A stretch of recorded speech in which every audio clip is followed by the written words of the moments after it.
welcome to my channel. In case you're new here, my name is Lorena and I love to share my recipes with you. And if you've been here before, then hello again. Today we're going to do a roast beef salad, and what I love about this recipe is that I'm going to teach you lots of different things that you can apply to other salads or to other dishes, and that I really love each component. Roast beef, of course, is not only meant to be eaten in a salad. You could also use it for sandwiches or just have, a nice piece of roast beef with some rice or some potatoes. So you're going to learn how to do the roast beef and you can apply it to different recipes. I'm also going to do some crispy leeks, which I love. I've taught you how to do them before when we did the Parmesan risotto, but I'm going to teach you once again because this recipe is just so good. So this would be the replacement of, say, a really strong red onion that you can find sometimes in steak salads. As always, if you want to see the full recipe, then all you need to do is click on the link in the description box below, and that will take you to the blog where you'll find lots more recipes. I'm now going to make this roast beef salad, so if you want to see how it's done, then keep on watching this video. We're going to start with a crispy leek. So here I have a leek as I bought it in the market, and I'm going to teach you how to cut it, wash it, and then we're going to mix it up with some other stuff. So when you see a leek, you want to discard everything from the dark part of the leaves upwards that doesn't cook well at all, and so we're just going to use this bottom part. Next, I'm going to cut it lengthwise.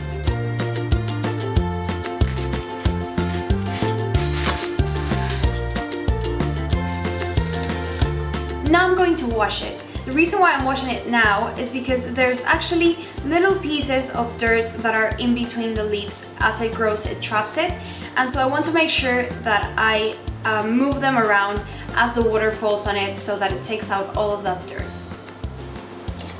Now we're going to do really thin slices. Now we're going to add a bit of vegetable oil just so that everything else that we're going to add to them can stick.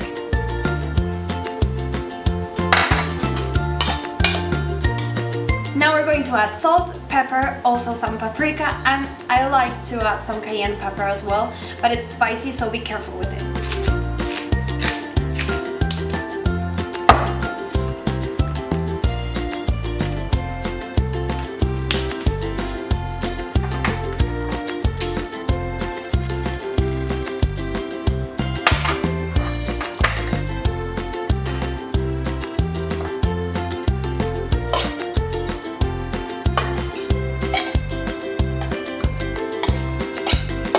And finally, we're going to add a tablespoon of flour to coat them so that they go really nice and crispy.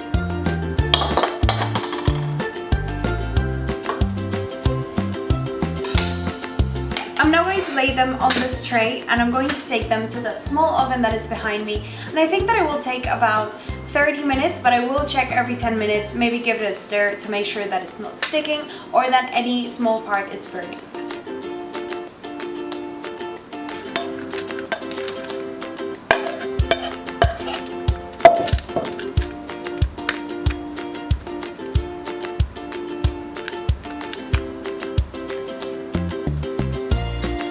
Now we're going to go onto the beef. So here I have a really nice piece of fillet, and this is how it comes when you buy it, and it comes in a package. And so I want to teach you to recognize what is and what isn't part of the fillet, to clean it up, and then I'll also give you some ideas for the parts that aren't the fillet, because it still is a really fine piece of meat. So when you see this, you'll see this part over here that is called the chain that goes along the fillet, and this we have to remove. But again, this is a really nice piece of meat, and this will be really good for, say, stir frying. And also, if you see here, this part is separated from here, and this is the head of the fillet, and this is also really nice quality meat, but we need to separate it because there are some membranes in the middle that turn chewy if you put them in the oven, so we have to clean it up.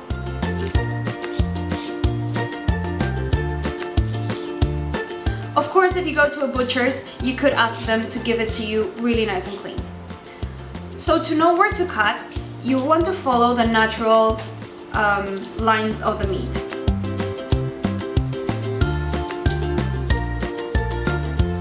Okay, so this is the fillet. It's now nice and clean. And what I'm going to do now is remove this membrane and any big excess of fat that we don't want here, because it's going to have a really quick cooking.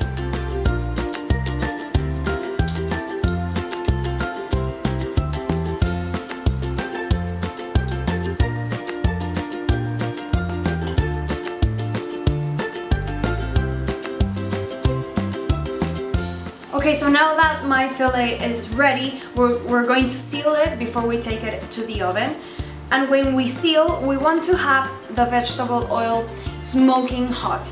Don't use olive oil for this one because it has a lower smoking point, and so you're going to be filled with smoke and it won't seal it as nicely as vegetable oil. If you seal the meat, it should have a really nice brown golden crust, and that's what we want to achieve with this because it won't get that in the oven. So we're going to take this to a really nice and smoking point, and then we're going to add the meat in here, leave it nice and quiet on each side for a couple of minutes until it looks nice and golden, and we can turn it around, but don't be moving it around too much while we do this either. Okay, so now that I see that it's starting to smoke, I'm going to add it, and this is my favorite sound in the world.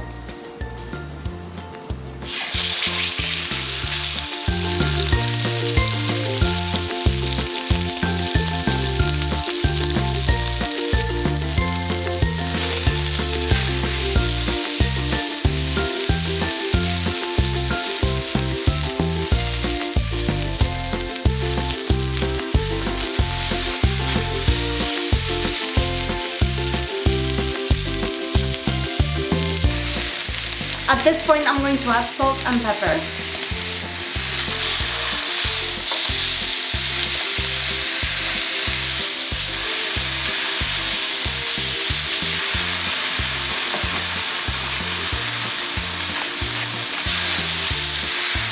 And now I need to seal the sides.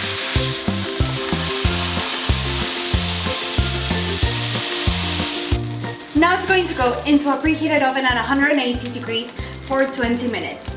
This weighed a kilo 800 grams, and you can go up to 2 kilos for 20 minutes, but anything greater than that, I would say go to 30 for a medium rare result. The most exact way to know at what degree of cooking your meat is at is by using a meat thermometer.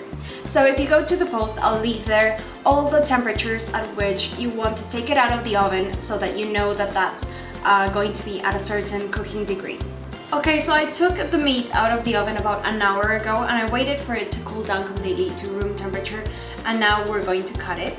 If you were going to eat it warm, you don't want to cut it as soon as it comes out of the oven anyway. You can put it on top of a plate and maybe cover it with tin foil so it doesn't cool down, but you do need to wait for at least 10 minutes before you cut it, and in that way all the juices will go back into the meat instead of flowing out when you cut it. And here I have everything ready for my vinaigrette. I have mayonnaise, I have Dijon mustard, I also added a bit of Tabasco, but that's up to you completely. I also have some Worcester sauce, salt, pepper, garlic powder and paprika. Finally, for the acidity, I have a bit of lime juice. And I'm just going to mix everything in, and that is a really nice sauce for steak salads in general, and I really love it.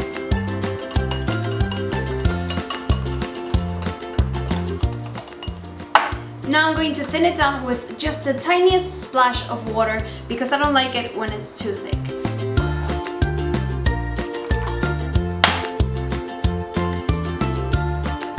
That's better. I also want to show you that here are the crispy leeks.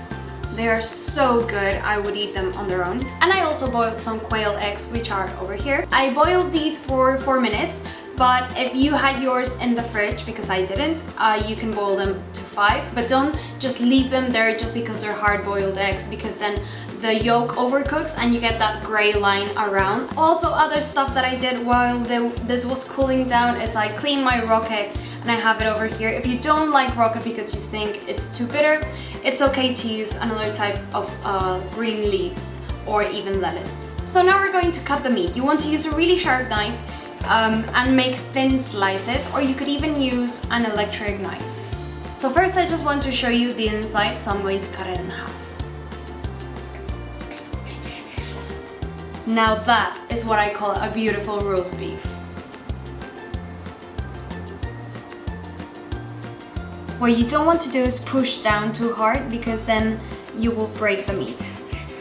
Let the knife do its job.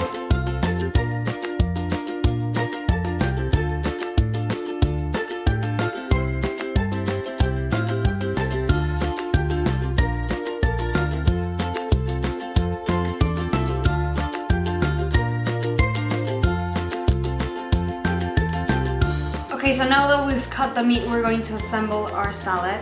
You want to do this at the very last minute because rocket is really sensitive and gets dark with your hands. Now we're putting the meat.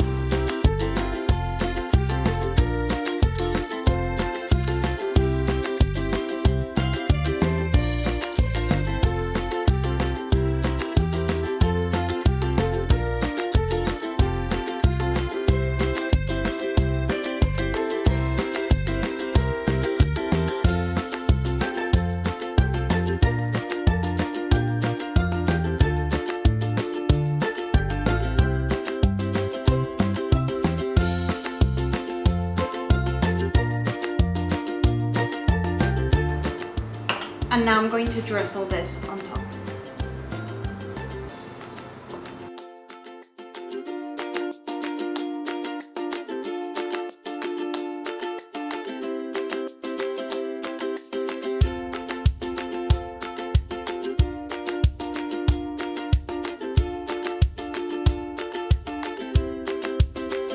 That was my roast beef salad recipe. I really hope you liked it. If you did like it, don't forget to put thumbs up to this video. It makes me really happy. Please, if you make this recipe or any other recipe from the vlog, don't forget to send me a picture or tag me on them because I really love to see what you cook. Also, if there's anything savory or sweet that you would like me to teach you how to make, you can leave a comment below. I'm posting recipes every Thursday and Sunday, so if you don't want to miss any of them, then I recommend that you subscribe to my channel. It's free and only one click away. You can also follow me on Instagram, Pinterest, and Facebook as Cravings Journal. Thank you so much for watching this video and see you next time.